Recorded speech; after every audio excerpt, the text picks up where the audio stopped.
Баршаңызға сәлем оқушылар. 5-ші сыныптың қазақ тілі пәнінен тапсырмаларымызды орындауды әрі қарай жалғастырамыз.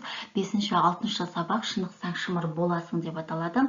5-6 сабаққа тапсырмалардың орындалу жолын міндетті түрде соңына дейін көріңіздер, және менің YouTube каналыма тіркелмесеңіздер, міндетті түрде тіркеліп қойыңыздар.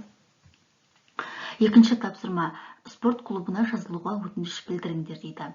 Мен үлгі ретінде сіздерге қысқа да нұсқа етіп көрсетейін. Сәлеметсіз бе? Менің аты жөнім Алдабергенов Мирас. Мен сіздердің спорт клубтарыңызға жазылғым келеді. Алдымен мынадай сұрақтарға жауап алсам деймін. Сіздерде қандай спорт түрлері бар? Сіздердің клубтарыңызға жазылу үшін қандай құжаттарды әзірлеуім керек? Және қызмет бағалары қандай? Енді бұл жерде спорт клубына жазылуға өтінішті осылай білдірсеңіздер де болады, немесе диалог түрінде де жүргізуге болады. Мысалға, бір кабинетті спорт клубы деп, сол спорт клубының мүмкін басшысына жолығу ретінде, сұрақ жауап ретінде, диалог ретінде көрсетсеңіздер болады. Мысалға, сәлеметсіз бе? Менің аты жөнім Алдабергенов Мирас дейсіздер де. Содан кейін мен сіздердің спорт клубтарыңызға жазылғым келеді, мынандай сұрақтарға жауап алсам деп, мына сұрақтарыңызды қоясыздар, және де екінші нұсқасында спорт клубының басшысы осы сұрақтарға жауап беру ретінде. Одан кейін ең соңында жақсы, мен осы спорт клубына жазылуға өз келісімімді беремін, ақысы қанша болады, қалай төлеймін деген сияқты қарапайым түрдегі диалогтармен жазып кетулеріңізге болады. 6-шы тапсырма: сұрақтарға жауап беріңдер дейді. Құрметті оқушылар, кейбір тапсырмалар тыңдалымға арналған тапсырмалар, ол тапсырмалардың арасында көбінесе аудиотаспалар тыңдау керек болады. Менің қолымда ондай аудиотаспалар тыңдайтын мүмкіндік болмағаннан кейін мен ондай тапсырмаларды орындамаймын, оны сіздерге үнемі айтамын. Сол сияқты енді бірден 6-шы тапсырмаға көшеміз. Сұрақтарға жауап беріңдер. Бірінші тапсырма: диалогке қатысқан кімдер? Кәкімбек Салықовтың кім екенін біл дейді. Диалогке қатысқандар Әшірбек Сығай және Кәкімбек Салықов. Кәкімбек Салықов қазақтың танымал ақыны, мемлекет және қоғам қайраткері. Самбо қандай спорттық ойын? Самбо күрестің классикалық түрі, онда қарсыласты лақтыру, жатып алып қимылдар жасау және қарсыластың қозғалысын шектеу сияқты әдістер қолданылады. Кәкімбек Салықовтың танылуына қандай жағдай себеп болды? Мәскеудің бірінші разрядты чемпионы қырғыз жігіті Дәулетовті жеңуі деп жауап береміз. 7-ші тапсырма: біздің елімізде спорттың қай түрі дамыған? Өздерің спорттың қай түріне қатысатындарыңды айтып ой бөлісіңдер. Біздің елімізде спорт жан-жақты дамыған, және қазіргі таңда спорт жағынан да еліміз түрлі жетістіктерге жетіп, еліміздің даңқын асқақтатуда. Бірнеше түрлерін атап өтсем: бокс, грек-рим күресі, еркін күрес, қазақ күресі, мәнерлеп сырғанау, ауыр атлетика және шахмат. Спорт денсаулықтың ғана емес, рух пен тәртіптің де мықты тірегі. Әр адамның өзіне ұнайтын спорт түрі бар. Ол біздің қызығушылығымызға, мінезімізге және физикалық қабілетімізге байланысты таңдалады. Өзім үшін ең сүйікті спорт түрі жүзу. Жүзу маған тек денсаулық пен қуат сыйлап қана қоймай, өзіме деген сенімділігімді арттырады. Суға түскен сайын қиындықтарды жеңіп, өзімді жетілдіргендей боламын. Әр адамның сүйікті спорты болуы қажет, өйткені спорт салауатты өмір салтының маңызды бөлігі. Егер сен әлі өз спортыңды таппаған болсаң, жүзуді байқап көруге кеңес беремін. Ол тек денеңді шынықтырып қоймай, рухани тыныштық та сыйлайды. 8-ші тапсырма: қарамен жазылған сөздерді жақша ішіндегі сөздермен қосып айтқанда мағыналарында қандай өзгеріс болатынын қос жазба күнделігіне салып түсіндіріңдер.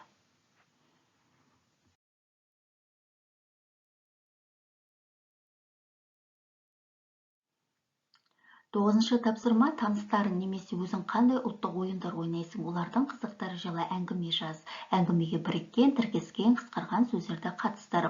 Біздің ауылда балалармен бірге жиі асық ату ойнаймыз. Бұл ойын әсіресе жазғы демалыста қызықты өтеді.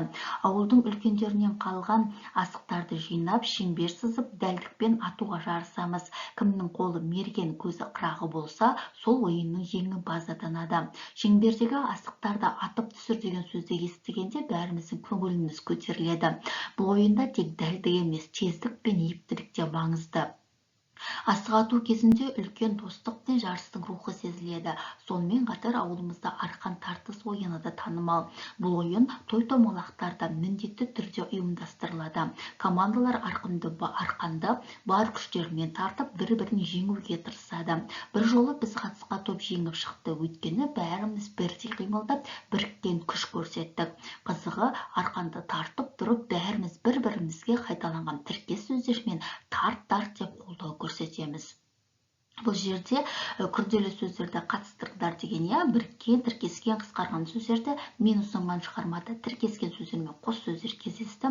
Оқушылар видеоның соңында күрделі сөздерге қатысты, яғни біріккен, тіркескен, қысқарған қос сөздерге қатысты арнайы видео сабақ менің каналымда түсірілген болатын. Сол сабақты міндетті түрде видео соңына көрсетіп қоямын. Сол сабақтың видеоның үстін бассаңыздар, автоматты түрде сол видео сабаққа өтесіздер. Егер де күрделі сөздер туралы нақты түсінік керек болса, сол сабаққа міндетті түрде өтіңіздер.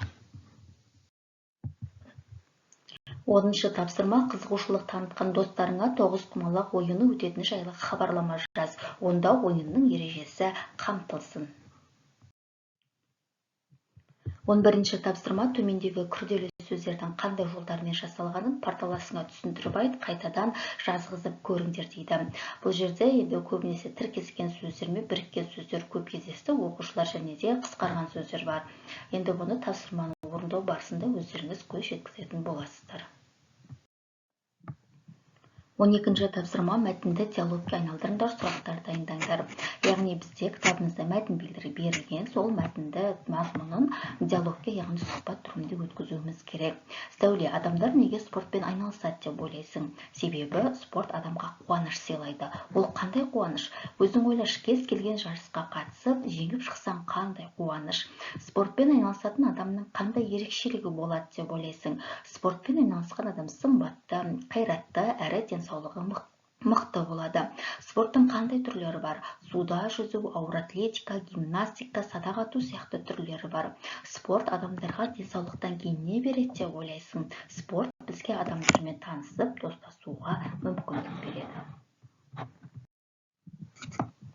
13-ші тапсырма: мәтін бойынша сұрақтарға жауап беріңдер. Сені мәтінде қамтылған спорт ойындарының қайсысы қызықтырады, қайсысына барып жүрсің? Маған мәтінде кездескен спорт ойыны гимнастика қатты көңілімнен шықты. Егер мүмкіндік болып жатса, гимнастикамен айналысқым келеді. Өзің тұрып жатқан жерде қандай спорт түрлері жақсы дамыған? Мен тұратын өңірде футбол және мұзда сырғану ойыны жақсы дамыған. Мен тұратын жерде мұз айдыны орналасқан. Осы мүмкіндікті қала тұрғындары жақсы пайдалануда. 14-ші тапсырма: мәтін үзіндісінде берілген пікірді дәлелдеп, жер-жердегі достарыңа хат жазыңдар. Енді Алатау мен Алатауда тау шаңғысы жолдары жұртқа мен мұндалап тұрады. Мәселен, Шымбұлақ базасына барып, бір мәрте шаңғы теуіп қайтуға барша жұрт құмар. Спорттың осынау қиын түрін ұнататын жүздеген, тіпті мыңдаған жас бұл жерлерге Қазақстан түгіл күллі әлемнің түкпір-түкпіріне жиналады. Ересектер шаңғы тепсе, балалар шанамен сырғанайды. Осы пікірді енді өз хатымызда қосуымыз керек. Құрметті достар, сіздерге Алматының көркем табиғатымен бөлісіп, Шымбұлақ базасындағы шаңғы тебу мүмкіндігі туралы айтайын деп едім.